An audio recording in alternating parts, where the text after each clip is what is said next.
तर अजित पवारांवरील टीकेवर सुरेश धस यांच्याकडून दिलगिरी व्यक्त करण्यात आलेली आहे। इतकंच नाही तर वंजारी समाजातील 90% लोकांना हे प्रकरण पटलेलं नाही असं देखील धस यांनी म्हटलंय।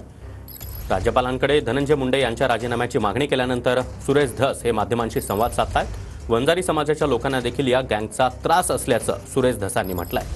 दरम्यान अजित पवारांवर सुरेश धस यांनी एक वक्तव्य केलं होतं, त्यानंतर त्यांनी दिलगिरी व्यक्त केली आहे। बाय हार्ट मला हे प्रकरण लागलेलं आहे।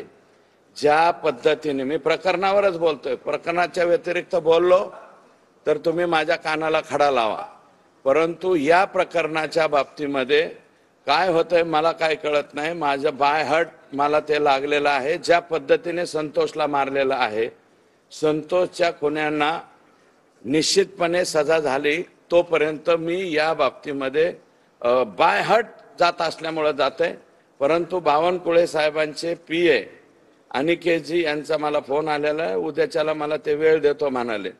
ते नेमका आमच्या दोघांचं वेळ असं मागं पुढं होते, तर ते उद्याच्याला क्लिअर होईल।